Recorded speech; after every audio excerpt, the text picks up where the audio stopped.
Peace, bro.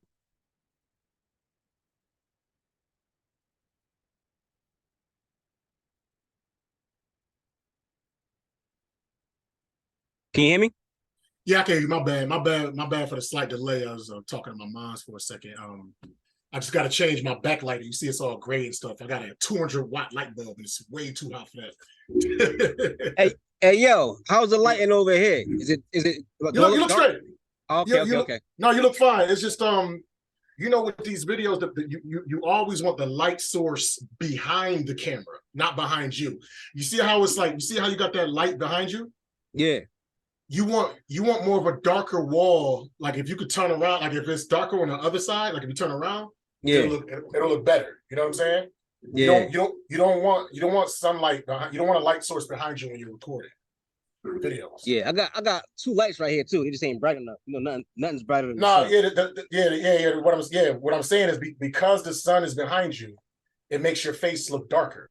Uh-huh. What you want to do is you see this. You want to film the other way. Like you see, like whatever's behind, Hmm. turn around. You know what I'm Yeah, saying? yeah, yeah, yeah. Like try it, like whatever can, like try, like you see how the If house you is can see behind my you. face and my face is clear, I'm not doing that shit. No, but what I'm saying is, I'm just saying for for the other viewers that see it. But I mean, hey, if you want to have a shitty ass video, then fuck, I I'm look just too trying dark. to. I look straight. Well, it's cool. I'm just watch when you see my put my light on. Don't talk about it.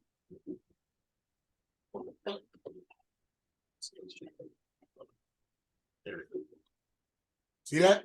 Yeah, See the difference? absolutely. All right. Okay. Make sure I got that. This shit bright as fuck, but we try it. One more thing.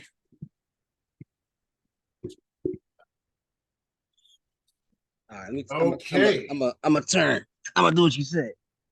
I'm, what you say? Yeah, exactly. You see how our face look?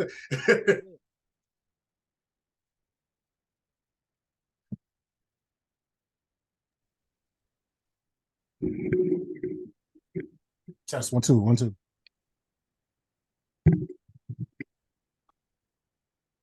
Let's see. That's better. Better. It's better. It's better.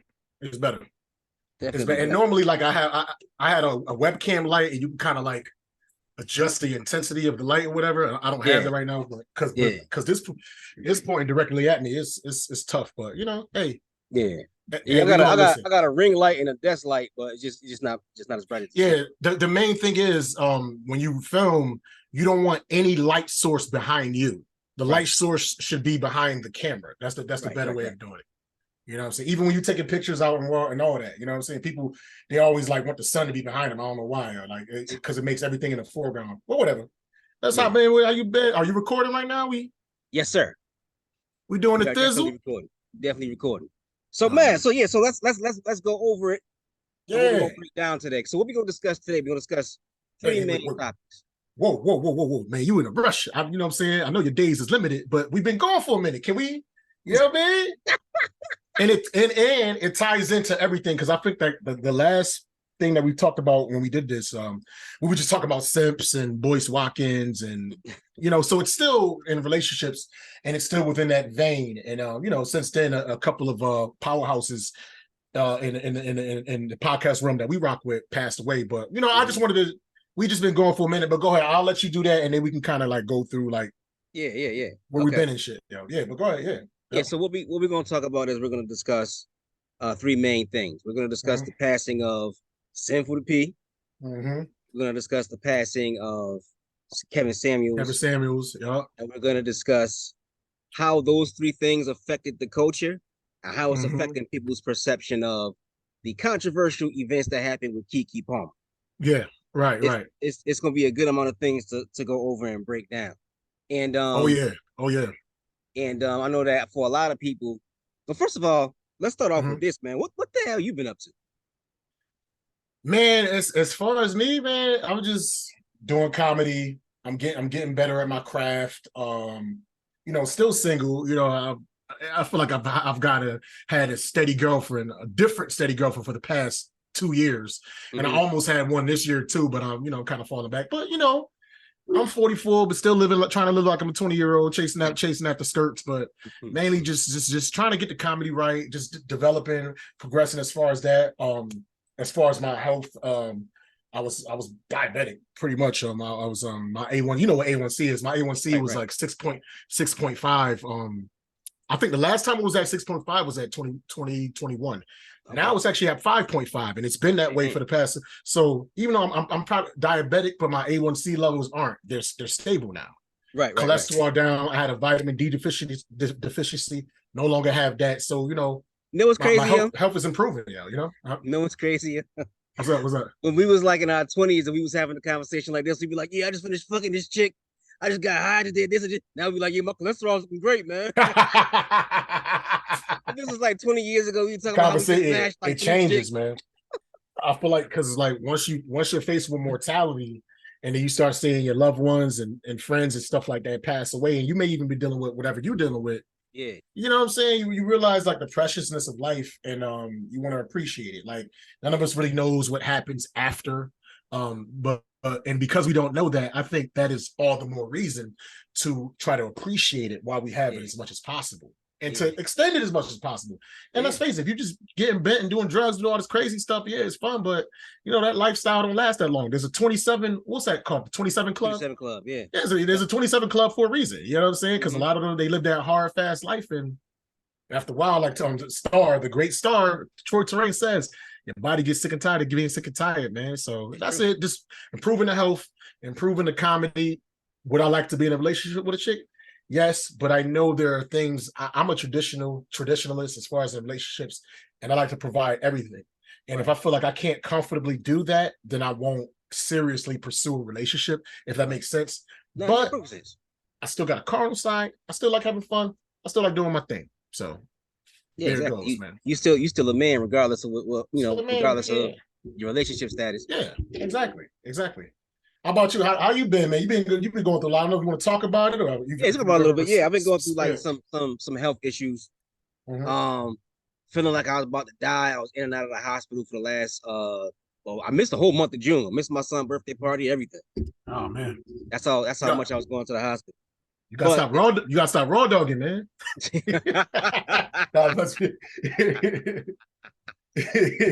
Oh man. But yeah, like one thing I'll say is being faced with mortality, definitely it kicks you in the ass and makes you realize first and foremost what's really important. And second of all, if you have a dream, it forces you to pursue the dream with your utmost focus and passion. I remember being in the hospital, writing rhymes at night, listening to beats through the earphones, writing rhymes at night while I'm in the hospital. So I'm like, yo, there's no record. Like I tell everybody I'm nice when I rhyme. I tell everybody I'm nice as a songwriter. There's no public record of me being nice at anything. I'm like, yo, I gotta leave something behind. So I just been recording a lot, doing a lot of music, and actually focusing on trying to get more things done. I've been recording a lot of songs, planning to put music out, looking into starting my own music company because I want to be able to distribute what I'm doing and make money off what I'm doing. But also, as you saw last week, I put up like 4 YouTube videos. Yeah, I needed it. Yeah, I needed it. Stepping that up. And also, I'm writing another book called the Islamic Orders of Hip Hop, basically talking about how throughout the history of hip hop music, there was always like Islamic spirituality. And I'm talking about how it benefited the community. Back in the day, there was balance. You would have like freaky stuff and pimps, and you would have all that. Yeah. But you had the balance of the intellectual side. It's like back in the day, my 2 favorite female MCs was Lil' Kim and Lauryn Hill. You can't get no more balance than that. Philosophical. Yeah, they are literally yin and yang. Exactly. But they aren't though. If you really think about it, they pretty much the same, but just how so? Break it down. Because Lauryn Hill was fucking Wyclef when he was married, fucking a band member. Lauryn Hill has 5 children by a man that was already married, Rohan Marley, whatever his name is. They was both married? Yeah. Lauryn Hill she was his side piece the whole time. But she was on, she on some, I don't believe in marriage. I don't believe in that piece of paper, blah, blah, blah. But nah, whatever you want, we live in America. Like, if you want to really do it, put your name on the dotted line. You, of all people, know that. So she had 5 kids by him, right? Mm-hmm. I can't hear you. Can you hear me now? Yeah, I hear you. My bad. She had 5 kids by him. Then she had a 6th child, right? While she was with him. And it turns out that child was not his. Damn. So she was like the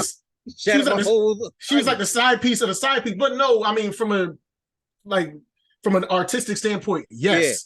Yeah. But little Kim got married before she had a kid. Damn. You just blew my whole head. And blew my whole mind. And that's the great precursor. Nothing is what it seems, yo. That's what I'm saying. And that's the great precursor to this whole conversation, because we're going to talk on stuff like that. Yeah. You see certain perceptions, or you have certain ideas about people, but when you really break it down, it was a baby mama, man. She was literally, that dude was married to somebody else. He was a professional football player. He made the NFL. You know what I'm saying? And yep. He sure did. He was in the NFL, or he was in the soccer league? Yeah, but I think he was I forget which team I think he played for the Dolphins. I don't think he like started nothing like that. I think he made like the red shirt team, like the practice squad or something. But he was a football, because when they said she had a baby by one of Bob Marley's sons, he was a football player. I thought they meant soccer. You know what I'm saying? Because he from that's what I thought too. Literally, he went to like the University of Miami. You know what I'm saying? Like, he was Mm-hmm. No idea. All right, that's what's up. Yeah. But so from a music standpoint, I see what you're saying. But if you really look at it, Lauryn Hill have 6 kids by married people. Damn. And she wasn't married. Little Kim had her baby by Mr. Papers after she got married. Damn. Nothing is what it seems, bro. That blew my whole mind. But now that we're talking about people who break past the illusion, I want to segue into, I want to start with Kevin Samuels.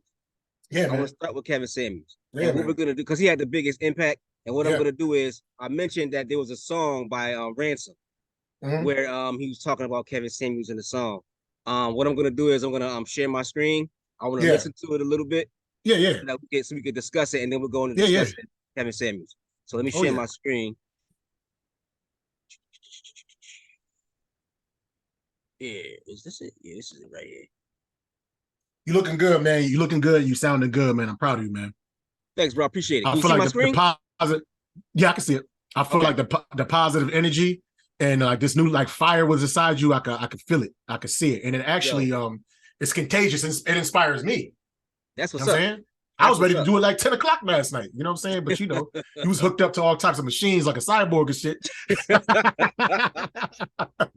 He was like an avatar or something. You know what I'm saying? All right, but go ahead. Let me stop talking. All right, here we go. Make sure you share the sound too, because I don't hear it. Oh. Remember, you got to share the sound with it. Okay. When you share the screen. All right. Let me stop it real quick. Go out. Yep. Go back in there. Yeah. Go back in it. Yep.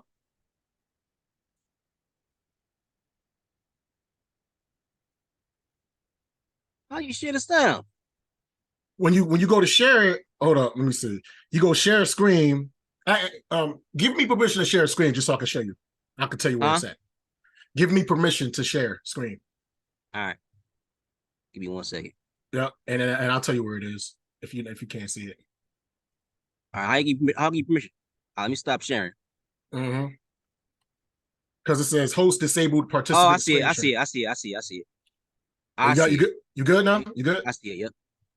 All right. Let me bring it back.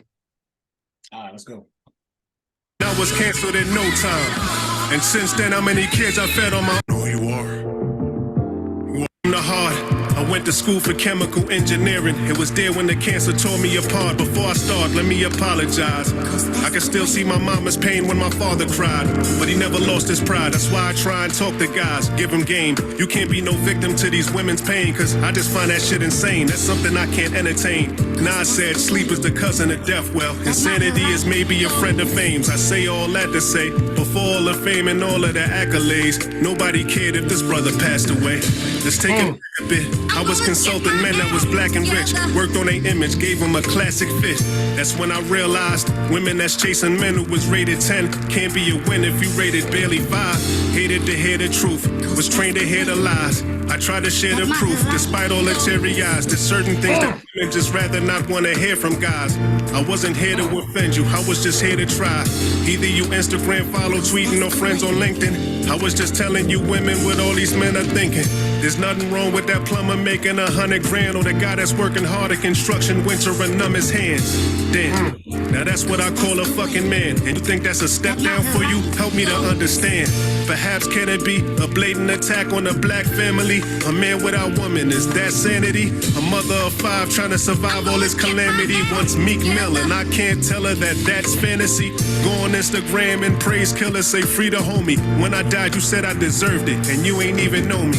But still my spirit good and trust that my soul's fine. The shit that hurts the most, I was torn apart by my own kind. Who am I? Yeah, that was hard. Oh, he almost say his name. Nah, he don't say their name. Ooh. He don't say their name. That was fire, right? Oh my God, that just was tough. Because you know, we follow the whole, you know what I'm saying? So yeah, man, that was yeah, man. And anybody watching that was Ransom. That was from his album, Director's Cut 4. I mean, fair use. We just discussing it and breaking it down. It's a part of the conversation. Right. So no copyright. He might not be famous. Shit. I don't think he's super famous yet, so he might be good. And I was like, you know what I'm saying, interrupting it a lot, like with the rules and stuff. So maybe that was enough to break it up. Okay. So that it sounds like. Well, one workaround too is sometimes when you play music, speed it up. If you speed it up to like 1.25, then there's a lot of times it won't be able to register it. That's just something for the future. But gotcha. Man, oh man. So yeah, let's talk about, because we want to talk about this for a while. Let's talk about the impact of Kevin Samuels. First of all, because you don't want to put me on Kevin Samuels. How did you come across Kevin Samuels? And what did he mean to you? I'm just into black YouTube in general. I think if you're black, you got like a level of pro-black. You just about your black people and you about YouTube. Eventually, you're going to run into them. Like first, it started with Tommy Sotomayor. Then Tommy Sotomayor, I got introduced to like Zoe Williams, and then Corey Holcomb, Tariq Nasheed. Like he's like the godfather of all of it. If you really want to be technical. And eventually, you know what I'm saying, like the lead attorney, O'Shea Duke Jackson, whatever. Anyway, long story short, I saw Kevin Samuels, real smooth brother. You know what I'm saying? Glasses. I like how he was dressed, but I liked how he was just giving it to it, like just being honest with people. First, he used to like be like an image consultant, and he would teach you about fragrances and things like that. And he only talked to men about stepping their game up. But you know what I'm saying? He did it for like 6-7 years. And then eventually he just started talking to women, and women just love attention. Like women, they claim they don't like the attention as far as like a man telling them what to do and how to be, but they love the drama because the women, they kept calling or whatever. And, you know, sometimes he would go a little bit overboard, but I understand it's entertainment. And sometimes you got to be a little bit extra if that's what you're selling. But ultimately, his focus, he was an image consultant. So he had a lot of different like millionaire clients, $100,000 clients. And, you know, they would just have just these discussions about the types of women that they like. So he gathered a lot of data and information of what they want, you know, of what those types of men like. And then he saw there's also like a group of women that are looking for that type of man. Right. So he was like Jesus, and he was the conduit. He was like, okay, ladies, if this is what you want, this type of guy, this is what these guys are telling me what they want in women. So his main thing was basically qualifying the women that choose to call and see if they were on that level. That's why we had stress size, if you got kids, blah, blah, blah, how old are you? You know, all of these things mean something. If you want like a certain type of man, if you want a certain type of anything, you need certain type of qualifications. If the only type of man you can get is a man from McDonald's, you still need a certain type of qualification for that person. If you want a dude, $100,000 millionaire, there's a certain type of qualifications, you know, and it's just that he attracted so many negative women that weren't qualified, whether baby mama was obese. I'm not saying they bad. I'm not saying whatever. But it's like when you have a certain amount of resources in life or a certain amount of accomplishments and achievements, there's certain things that you really won't deal with anymore. There's certain types of spaces and places that you won't deal with anymore. And if I'm super successful and I don't have kids and I want to start a family, why would I try to rock with? I'm not saying I wouldn't, but why would that be my first choice to deal with somebody that's, over 40, multiple kids and things like that when I'm trying to start afresh? So that's all he was doing, was laying that stuff out. But besides all that, the one thing that really stood away from me is the reason why I got this chain on right now. He said, regardless of the situation that you're in, always try to say, like, you Smooth, you got that shade, that hat, you know what I'm saying? We're on camera, you know what I'm saying? Millions of people hopefully will watch this. Right. So he said, regardless of what kind of money you got, always try to, when you go out in public, try to present yourself a certain way. Work out. Since I've been listening to him, I lost almost like 50 pounds. I dress better. I'm getting more women. You know what I'm saying? Now, we had this discussion behind the scenes. My keep hand ain't that good. But my catch hand, I'm good at getting been on fire. My catch hand been on fire. But my keep hand ain't that good. And it's probably not that good because ultimately I know I'm not really in a position to be in a relationship. So, and all those inadequacies and stuff. So, but anyway, long story short, just listening to him and just drilling self-confidence, positivity, keeping yourself in shape. He's a Kappa. By heart, I'm a Kappa. You know what I'm saying? I should have been a Kappa, but nobody ever approached me at college. And at the college I went to, ECSU, fraternities weren't allowed. But there was some cats. There was some cats that was in fraternities on a low, like they would pledge at UConn. And I just never really met. I was too religious. I just never really meshed with anybody but I wish I was a Kappa. But anyway, but Kappas, the thing is looking good. Excellent. That's why I always keep it tight. I always keep it. But I was like that even before that. Hell yeah. I always you used to look like an R&B singer back in the day. For real. Back in the early 2000s, you used to look like a damn R&B singer. I was like, you're smooth as hell. Yeah, so and that's why it was natural for me to blend into that. But Kevin Samuels he just really like instilled the self-confidence, if you're really trying to. Let me ask this question. Because everything that he says is stuff that I'm pretty sure you thought beforehand. What was it about him? What was it about him specifically that put the fire under you and made you say it's time to stop playing? I think one of the main things, just getting older. Right. I think just getting older and really, because I've always been logical. You know what I'm saying? If you were to think about it, Kevin Samuels got a lot of his stuff from Patrice O'Neal too. And Patrice O'Neal is when I started listening to Patrice back in 2011. Patrice is the reason why I do stand-up comedy. Because he's all about men empowerment and holding women accountable and things of that nature. So it was like I always like kind of rocked with it, but as you get older and you realize, listen, man, I'm at this age and I don't really have nothing majorly established. It's trying to hunker down. So who can I look to like this is a pattern or a path I should take? And he's one of the people that I started watching. And just the fitness, staying in shape, your presentation and all that. And just getting older, that's what kind of lit the fire into me. And then, like in 2021, I got one of the best girlfriends of my life, man. And it didn't work out, like I said, because the inadequacies. I'm still not ready. But if I wasn't, even though I was heavier back then, but if I wasn't as motivated, if I wasn't working out as much, if I didn't have the mindset, I wouldn't have got her. And it's funny because she was and still is into Kevin Samuels as well. She actually, we broke up. We had an amicable separation. It was cool.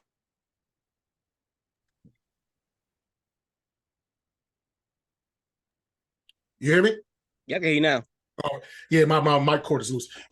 We broke up like in October 2021, and by December I started an open mic in December. It was cool. You know what I'm saying? She met another comic. They wound up dating, and he's in the Kevin Samuels too. And like literally like within a week they were dating. Within a month she was pregnant, and they were engaged.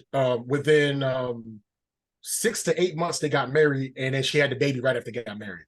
But that's all because they're all students. They're both students of Kevin Samuels, and what he says is true. When a dude is really serious about a chick, he's not gonna take forever to marry her. You understand what I'm saying? Like I was even thinking on that line, but I knew there was so much stuff that I have to repair, and it just I saw the writing on the wall. I was like, you know what? I could tell this ain't working. So cool, whatever. You know what made you think? Because think about it. Kevin Samuels wasn't the first, because TBA, the Black Authority, he was doing that first. Like you mentioned, Tommy Sotomayor. It was dudes, Tariq Nasheed. There was other dudes breaking it down and giving dudes day. What was it about Kevin Samuels that made him blow up to millions of views? Why him? Presentation. Mm-hmm. Because I don't think he was smooth, but I think he looked kind of weird. He had a lazy eye. I'll judge a man. I don't think he was like a Tyson Beckford in his priming up like that. Mm-hmm. But the presentation was impeccable. And one thing, he never lost his cool. Mm-hmm. He always kept it together, but still gave it to you straight. He never, I mean, he would slightly pull, he wouldn't go over and call you ugly bitch or nothing like that. But he would just like, please don't make me say it.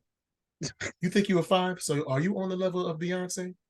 Beyonce's an 8. You think you're a 9?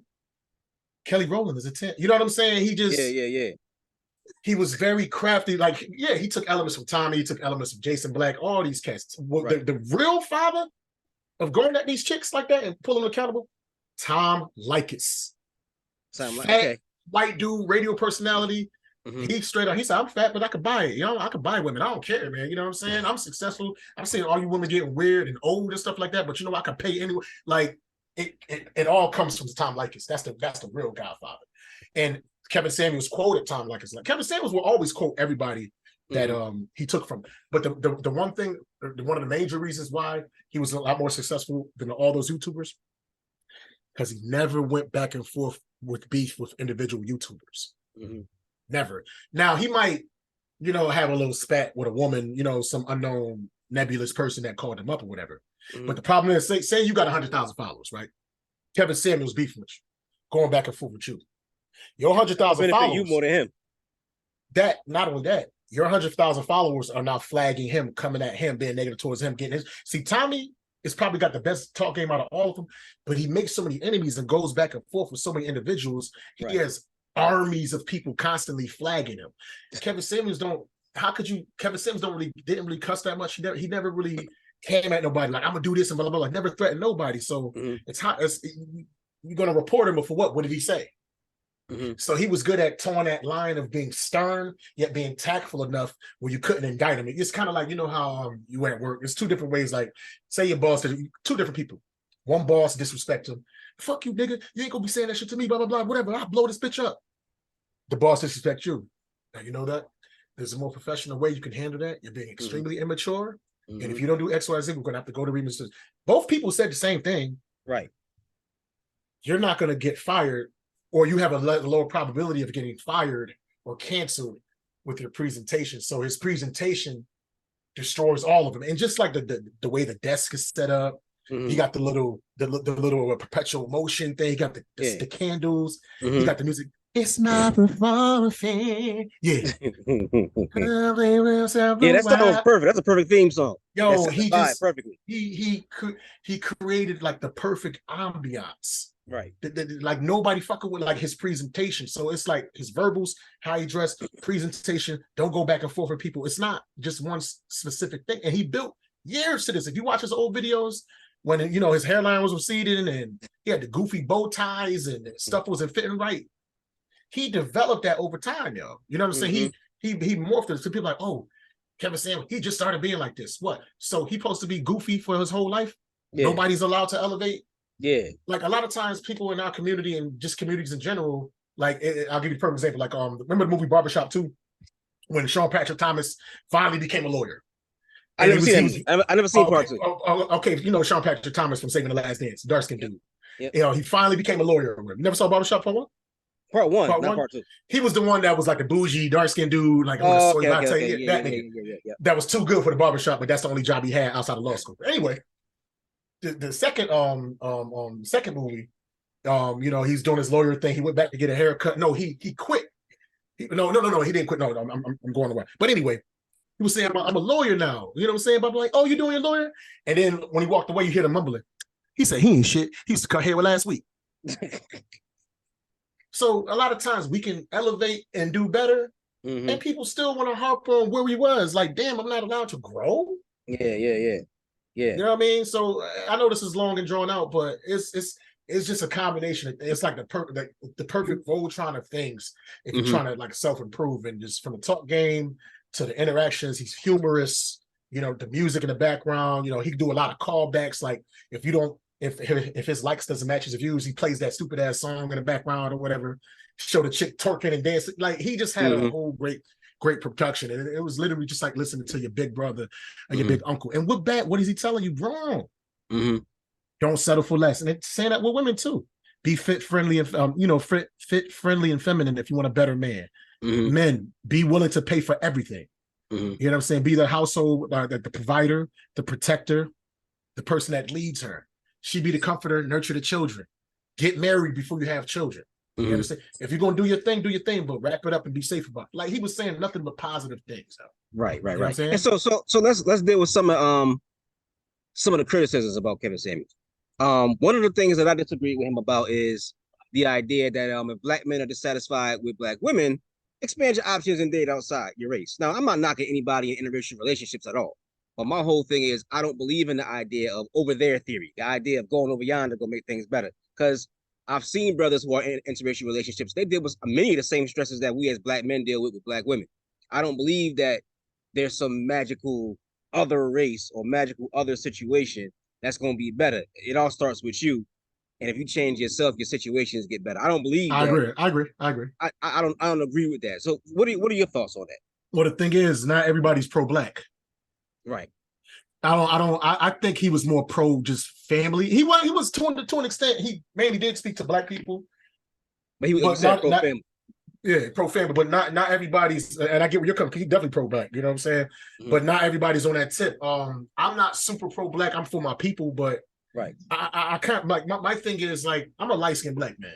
When I've grown, I'm just being real. I've grown up with this all my life. I can count. Yo, if not to use a cliche, but if I had $1 for every time a black woman said I was too light skinned, she ain't fucking with me, I'd be a millionaire, man. You know what I'm saying? So what am I supposed to do? So I can't fuck nobody. I can't have sex with no women. I can't have no relationships because black women don't like me for the most part. Really? That's true? It's extremely true. Damn. It's extremely true. Like my last girlfriend, my last girlfriend was Jamaican, so she's not FBA. But my last two girlfriends, my last one was Jamaican and one she was black, but she was like a nerdy black. But besides that, unless it's some nerdy weirdo kind of chick, like normal black chicks in the hood, nah, they see me as light skinned, they think I'm conceited. Like, see you brown, you got your whole vibe is different. Me, like you said, I look like an R&B. They see me pretty light skinned, whatever you want to call it, and they just assume that I'm a certain way. They don't give me a chance. I've had hood Polish chicks that was only in America for 10 years that grew up in New Britain, so they got the hood ass attitude, and I'm trying to holler at you too light skinned. I'm like, bitch, you white. Yes.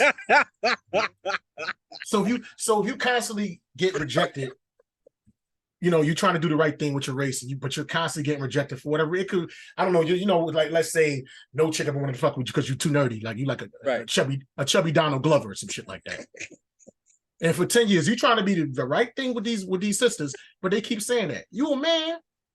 After a while, you're like, yo, you know, I'm trying to like sacrifice my sex for y'all, and y'all put me. I'm not good enough. I'm not hood enough. I don't got no dreads. You know, I ain't looking like Future. I don't talk shit. So I feel you just blew my mind twice in the same pod, yo. How so? What I said this time? No, you just said about chicks dissing you for being light skinned. I never knew that. Oh, yeah. What? Do you think I was? I mean, you know, all my life you've seen chicks. You think I was intentionally like going out of my way? Because I'm mainly date Hispanic chicks. You think I was intentionally going out of my way to do that? I thought you just like mommies. I love them, but I love who love me. Those are the ones that give me the rhythm the most. They're the ones that give me the chance the most. And there's just certain things, even about our sisters. I don't like weave. Don't like it. You understand what I'm saying? I can't do it, yo. You know what I'm saying? Like, yeah, me either. I don't like as soon as I see that dating apps, I see the weave, I swipe left. Yeah, if you can't have the willingness to love, how you gonna expect me to love you when you don't love yourself? You don't love your own hair, but you expecting the man to love you. That's deep.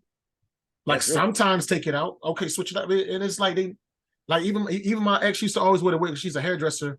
After when I was at home, I was like, yo, take that off. Let your hair breathe. You're a hairdresser. Like you got patches and stuff missing because you're constant. We need the sunlight. We need the elements. And you're constantly covering it. We supposed to be, you know what I'm saying, the sun, like our hair curls and the line and all that.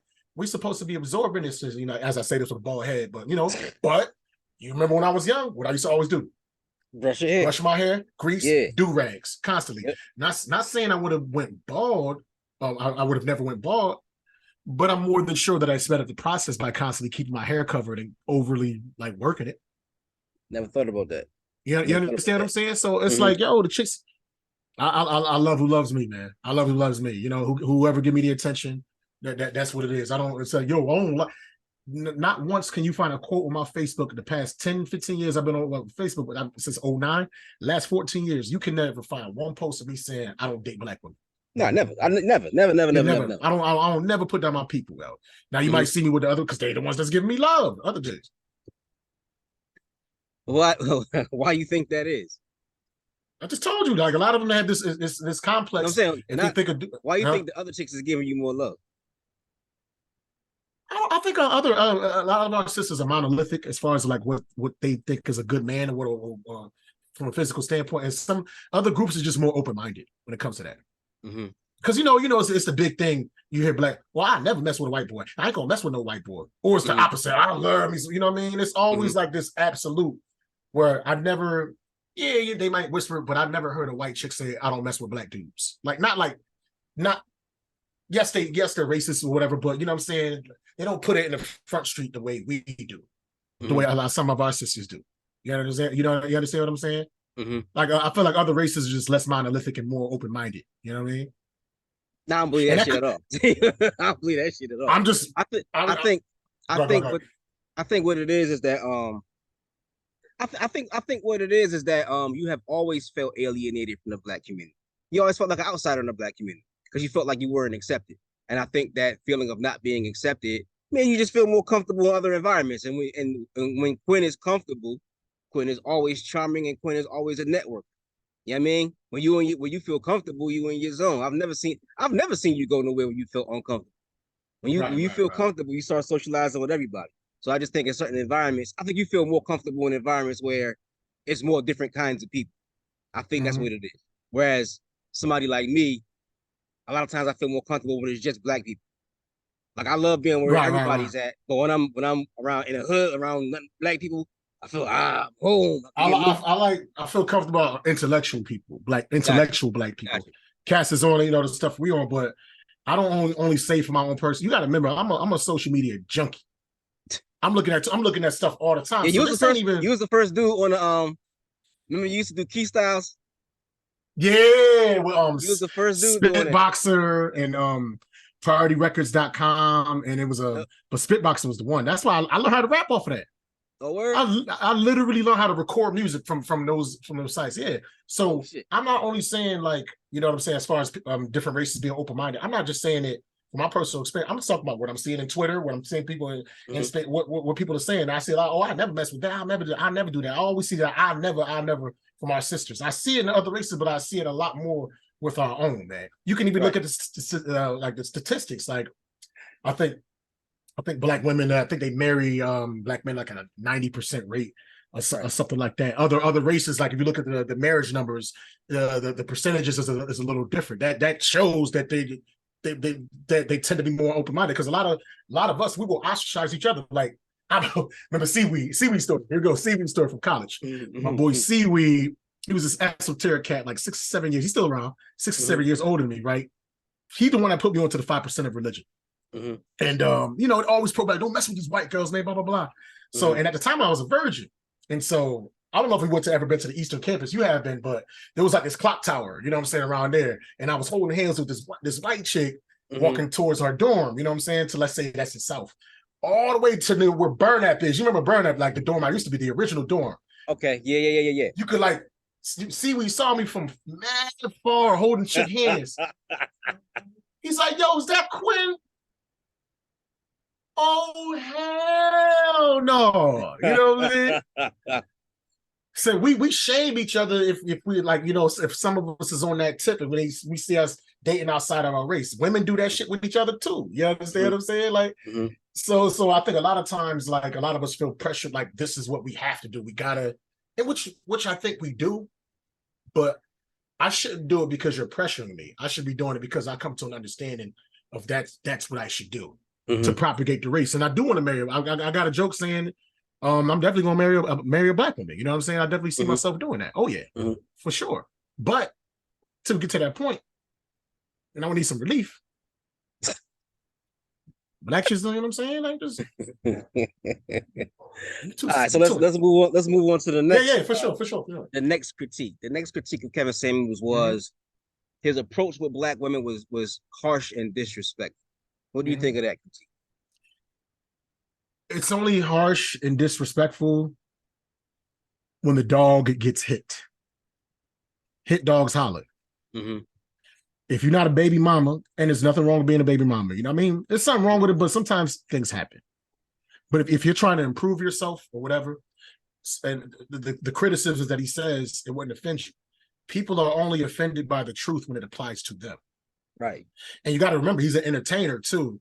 So, you know, you're not going to just talk in this even tone. Like, no, you know, there's still got to be a little flair to it. And he's so disrespectful, right? But how come whenever his lives went on, there's still 20 or 30,000? He was like one of the few that had 30, 40,000 people watching him at a time. He was doing like live numbers on YouTube bigger than like CNN and Fox. That's how big he was. He changed. Kevin Samuels changed the world, man. The fact that like a lot more men are standing up for themselves and calling women out and things of that nature, that's because of him. He changed the world.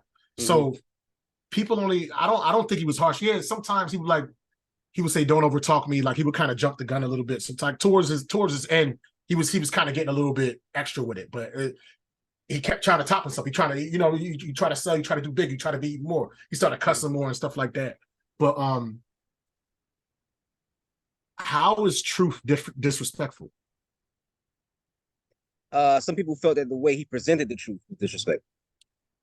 But then again, they asked him. Right. They called him. He didn't ask somebody to call him. They reached out to him. And the only time he would get quote unquote disrespectful, like the video where he blew up the average at best. She called him. He was already doing a show about something else. But she was trying to ask him advice, and he kept telling her, like, ma'am, if you want a session, you can book a session, but right now I'm having a conversation about this. And she was acting nice. Just because you act nice, you can still be an asshole. Right. And she kept pressing it. She's like, all right, okay, this is what you want to do. You want to derail my show, even though I told you many times, you want to get the consultation for free. I'm going to make you an example of it. How tall are you? How much do you weigh? You have any children? I got an 8-year-old, 30-something years old. You know, blah, blah, blah. And basically, you know, when it came down to it, she was like, you know, how do you think you look? Can't you 7? You know what I'm saying? Fresh out of the shower 5 when I do my makeup 6. And you want a man, that wants this kind of money? My clients that I deal with, they don't want somebody that's a 6, that's a baby mother and stuff like that. That's the truth. It's only harsh if you're in denial, man. What's harsh about that? Some feminists would say what's harsh is the fact that you're rating a woman's physical attractiveness, period. But she asked. He didn't ask her. So that eliminates that totally. It's not like, hey, what's going, Dev? How much you weigh, Dev? 218 now, yeah. Oh, 218? I wish I weighed that. I weighed 240. Man, I almost died to lose all that weight. Now you better keep it off. Yeah, it's thick as hell, yeah. Yeah. But you know what I'm saying? You get what you understand what I'm saying? Now, if he was randomly on some infomercial, a telethon, calling people, how you doing? What's your name, Lisa? Bitch, how fat you is? You got kids? Oh, you ain't gonna never get no man. Click. Actually, that would be an awesome show. I ain't gonna lie. That'd be an awesome prank. How you doing? How you doing? It's grandma. How old are you, grandma? I'm 90 years old. You ain't gonna never get no man. You dead. Click. You would think that's what he was doing. No, he was doing his thing. He would talk about whatever pop culture thing was going on and have a discussion. He would lay out what, you know, the definition of a high value man is, and he would let the ladies know if they were qualified based on what these men want. These men, his clientele, tell you, I want a woman that's fit, friendly, feminine, no kids, under 30, because if you're trying to have children, once you approach the age of 35, that's a high risk pregnancy. This is what these men want. The woman presents herself. You got kids? Yep. How tall are you? 5'5". You weigh over 150? Yep. You know what I'm saying? You got multiple baby daddies? Yep. This man ain't gonna want you. I'm sorry. Like he tells me this is what he wants. You don't have any of these things. You asked me, am I even? You see the interview he did with Nicki Minaj? No, I didn't watch that. I didn't see it. He did, yeah, great interview. Everybody thought he was going to blow up on her and stuff like that. And she's a celebrity, so he still got to conduct himself a little more even. Mm-hmm. But they was talking about something, and she went, "Brandon, why don't you judge me? How do I look? Judge me." He gave her a 9. I think he was kind of juicing it up a little bit. You know, I get it. Yep. But he didn't. I watched. What do you think? How do you think I look? She asked him. He didn't. First of all, she asked him to be on the program. No, she called up. I think she called. She took the time to call. She was watching his shit.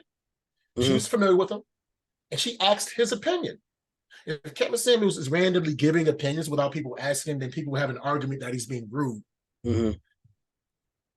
But they asked him though. Right. The hit dog holler was so bad, they're the ones that throwing the rocks up on themselves. They're gonna go like this. Oh, who hit me the rock? You did. Oh no, y'all niggas better stop playing. Yeah. So he could be kind of spicy, but overall, I don't think he was disrespectful. I think that's just insecure people that are insecure within themselves. And some people, they look at the mirror and they see the blemishes on their face, and instead of getting some proactive or washing their face, they smash the mirror and blame the mirror. Gotcha. All right, go ahead. So let's move on, because I want to make sure we get in Sinful before I got to bounce. So Sinful to P. I like Sinful to P. Actually, you put me on Sinful to P too. Oh man. Sinful to P. No, actually, the first time I heard of Sinful to P was Sarnetta. Yeah. And then Sarnetta, you got to listen to this man, Sinful to P, because the brother said some good stuff. It is heavy. I tell you, brother. And we gonna have a debate with Sinful to P. No, sorry. How's my Sarnetta, man? Yo, that shit whack as hell. I got it. You know what? I got a good Sarnetta. Like years, though. I just ain't watch him in a little bit. I ain't watch him a little bit. Your old Sarnetta impersonation was fire. Yeah. I just haven't heard him in a while. Damn. That bombed. Yeah, but that's the first time I heard Sinful to P.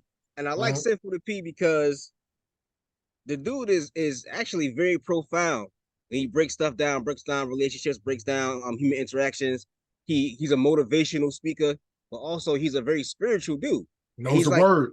Yeah, he is a dude who's fascinating because he's extremely spiritual, knows the Bible extremely well, but he's also a pimp.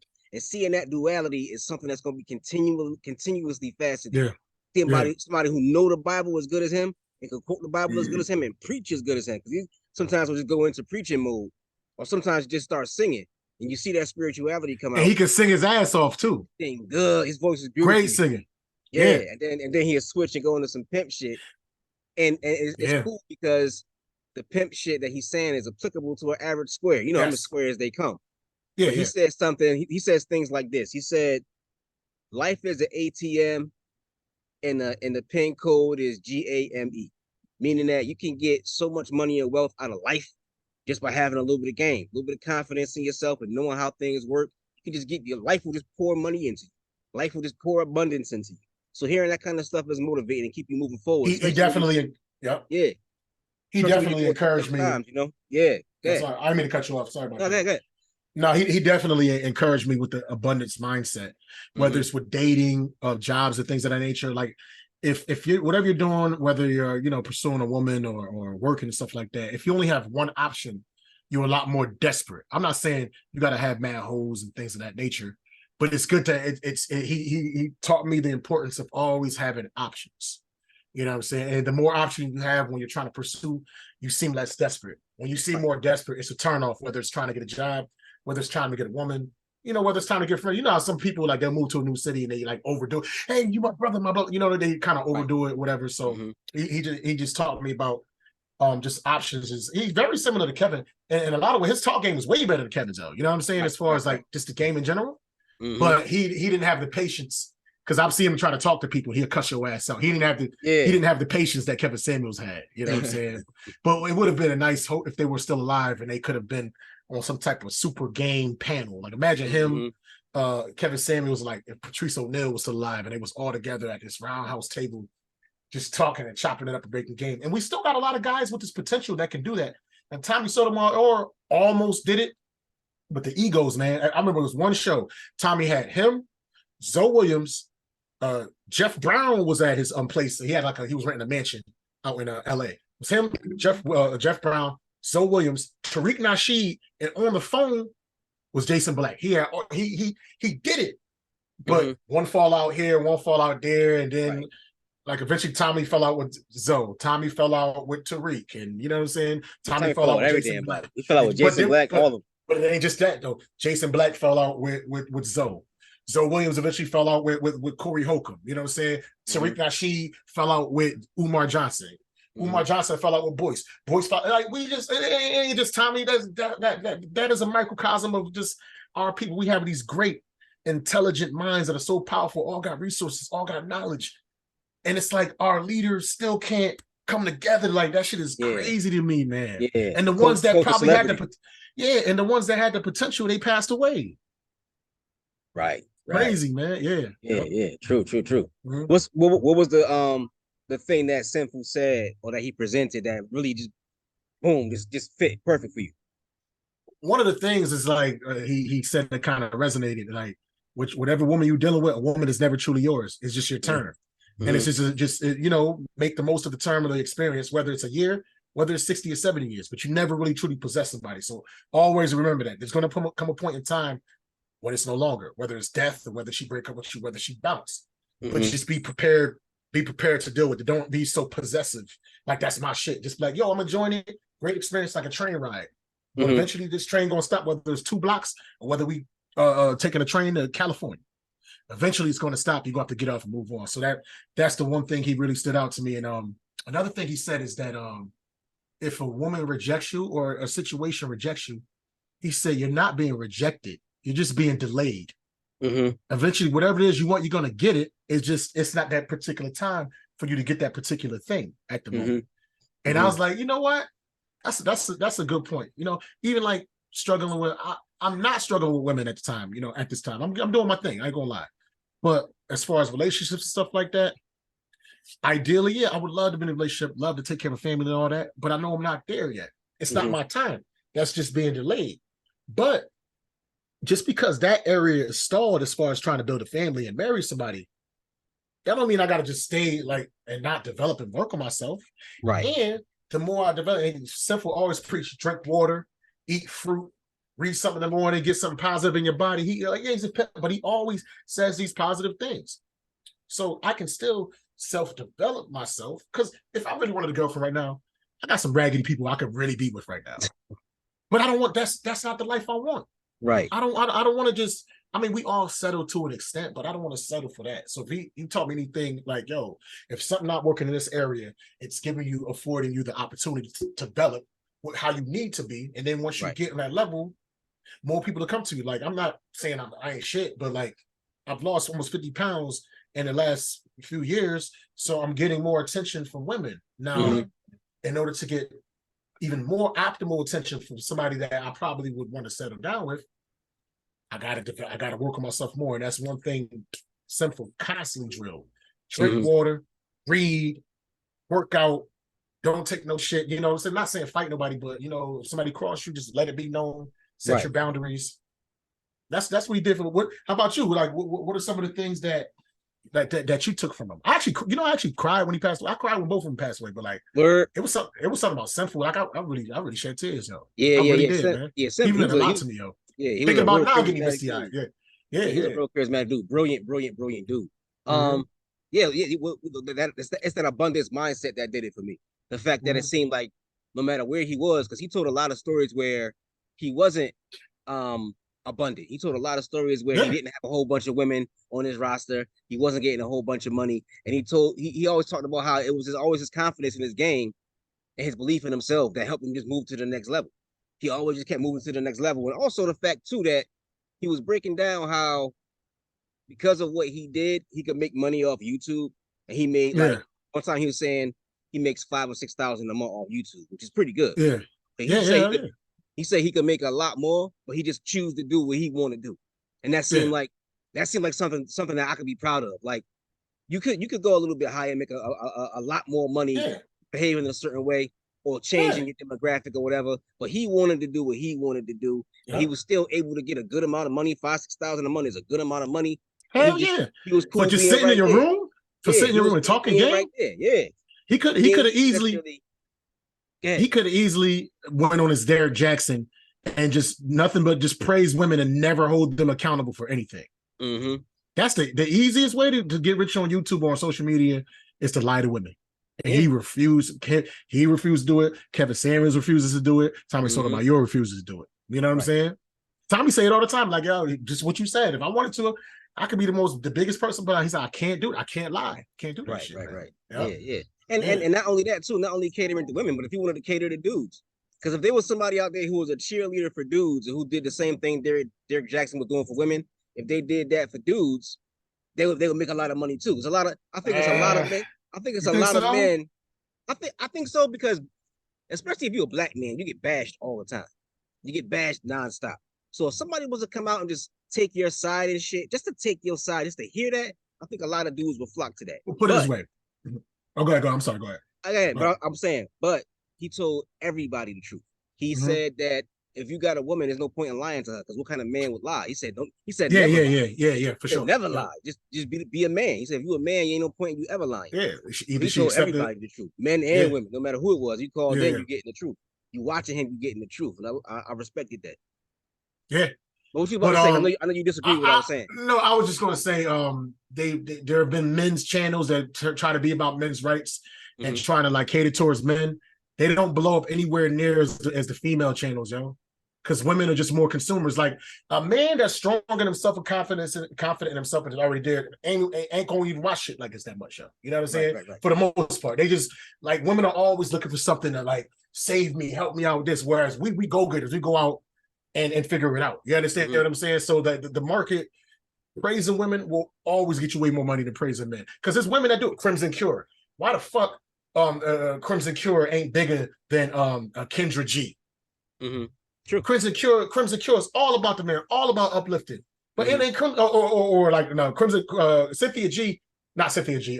Kendra G actually stole Kevin Samuel whole steeds after he passed away when she was against him. But like a Cynthia G that's always, and black men they need to be killed and all this and blah blah blah blah blah blah. She got mad foul, like the support. Too. Just put like, I mean, just look at it historically. How much money was made off of bashing men? We could take it to the 80s. Sally Jesse Raphael, Rolanda, you know what I'm saying? Geraldo, Oprah, you know what I'm saying? It's mad, Geraldo. Then you got Richard Bay in the early 90s, who basically Jerry Springer copied. Jerry Springer, Maury Povich. I could keep going on and on. And a lot of these shows are catered towards who's the baby daddy and you're not the father, even though they say almost 96% of the women are wrong on that shit. So there's some crazy number or whatever. You know, you understand what I'm saying? So there's all this stuff catered towards bashing black men. What do you see that like shows? Yeah, you got music and stuff like that here and there, bitches, whatever. But I'm talking about actual syndicated shows. What do you see shows of people making money off of constantly holding women accountable? You don't see that, yo. That shit don't last like that. Hell, there's some offshoots here and there, but no, there's way more money in praising and lying to women than it is trying to uplift men. Yeah, there's just a market. Yeah, and that market is Sinful to P. That's why he's making $5,000 a month as opposed to $100. There you go. Let me did Jerry, you probably, I don't know if you know this offhand. Did Derek Jackson make more than Kevin Samuels? Derek Jackson, yo. He did? Yeah, his followers. Kevin Samuels is the antithesis of Derek Jackson. Kevin Samuels was a millionaire. Kevin Samuels was getting it. Derek Jackson was too. Damn. Derek Jackson was too, and he did a lot of public speaking. Yeah. You know who's low key like a Derek Jackson right now from the Hartford area? Yusef, man. You know Yusef? Yeah, he used to sing. He called himself the meme king. He got hundreds of his videos. He got hundreds of he say some good stuff, but after a while, it's just like it's always the man's fault. And I get what he's doing, but sometimes come at the fellas a little bit. But and we had conversations behind the scene. I would never put nothing on blast, man. And I'll talk to you about it, whatever. But sometimes people got to do what they got to do, man. You know what I'm saying? You like if something happened, right, with whatever it is you're doing, with your, like, say you started just putting mustard on your face with some straight at the end of your podcast. Something weird, and then all of a sudden you would always get like $100 donation or something crazy. But I'm not saying you do it. But sometimes some people see something that works, and even if it's unethical, like fuck, I gotta get this bread. I put the muscle on my face. All right, guys, Yeah, we had like this real good esoteric conversation, and now it's time to go. Mustard on my face, mustard on my face, mustard on my face. You know what I'm saying? Right. And you get like 500 every time you do that shit. Like sometimes people, it's called golden handcuffs. They get caught up with doing a certain way, and it's like they got it for their constituents. They got to keep doing that shit. Right. But I feel you. But no, Derek was bigger than Kevin. Yeah, he was. But Kevin was right. Yeah. But Kevin was starting to blow. Like right before Kevin passed, he was on Atlanta. He played the dean. You ever watch Atlanta with Donald Glover? Yeah. Hell yeah. Yeah, he played the dean. Like, he was starting to get like mainstream attention. He was like the one urban YouTuber that like kind of bridged that gap. He was about to be on CNN, and he was on a show with Vivica Fox. You know, I think he did some with Tucker Carlson. Like he was starting. Yeah, I think he would have inevitably been bigger than Derrick Jackson, especially after Derrick Jackson whole breaking up with his wife thing. Yeah, once everything blew up. Yeah. Let's talk about how, because I'm running out of time. Let's talk about how and like I said, don't feel like you have to rush, because if we got to do a part 2, we'll do a part 2. Okay. I don't want you to. Let's do part 2 because I got to charge my computer. My computer running out right now. All right, so let's just set the stage. This is going to be part 1, and then we talk about what we're doing in part 2, and then we'll just reconvene. All right, bet. So let's do that. Yeah. So what we're going to talk about? We're gonna talk about Keke Palmer, how those two brothers and their impact affected how men responded to Keke Palmer. Okay. I think if this had happened in like the 2000s, like the early 2000s, 90s, where everybody was R&B'd out and there was a lot more tolerance for certain things women would do, and dudes was more serenading the women and the woman is always right mentality. But after Kevin Samuels and Sinful and guys like that, and of course you got to put I got to put Jason Black in there too, because he of course impacted my thought process. Yeah, me too. So after those guys and their impact, it changed how men respond to stuff like that. Yeah, totally changed how men respond. Yeah, so that's how a lot of us are calling women out more. I mean, but it's kind of bad because some dudes overdo it and want to cuss at women in public. And you saw that dude that he was going back and forth with the chick. Then her son shot him at the restaurant and stuff like that. You know, you can call people out and be tactful, like we spoke about it earlier. There's a way you can do it, and I think a lot of the weak-minded brothers, they take it overboard. And it's like Kevin is not giving us a free pass to just shit on women, but he is saying like stand up for yourself and call things out when somebody's not being accountable. That's all. That's all he was saying. Right. But we'll definitely get. When do you want to reconvene this so we can finish it up? I'm available all week. Just let me know when you're free, because your schedule is more busy than mine. Okay. Like I said, I'm pretty much free. I'm pretty much free after 5 every day. That's pretty much how I do it. So anytime after 5, if you're not doing an open mic, just holler at me. Right, definitely. It's gonna be sooner than later. Because tomorrow I got a meeting. Okay. Go ahead. No, go ahead. What you want to say? I'm about to say I'm available tomorrow. If you want to do tomorrow, but you said you got a meeting. I got a meeting at 5, and I do my open mic. I'm trying to think if I end Instacart early, like 2 or 3, we could probably do it around then. You know what I'm saying? I just want to be. I'm tired of like sleeping so much. I want to be more active. Like I'm doing this, and boom, I go to do that. Boom, I go to do that. Like I'm trying to be more productive. You're very inspiring. You know what I'm saying? Yo, yeah, because you could easily be like fuck everything and just be lay down and just wait. You know what I mean? Actually, I gotta pick up my kids at 2. I gotta grab them by 3. I gotta leave by like 2. They're like 40 minutes away, so I can't do that. But that's cool. Yeah, but in the evenings after 5 throughout the week, just hit me and we just do it. Yeah. You're pretty much after 5. I'm good. All right, then, man. So this is all right, my brother. Good conversation, man. Yeah, man. Just put that up so I can share it and do all that good stuff, man. I'll holler at you, brother. All right, so I'm gonna charge my computer. I'm gonna do the next interview, and then after that, I'm gonna put it on YouTube and see the link. Oh, you got another interview right after this? Right after this. Oh, you working, man? 7 o'clock. That's what's up, man. All right, man. Yes, sir. Be safe, man. Yep. Yeah, you too.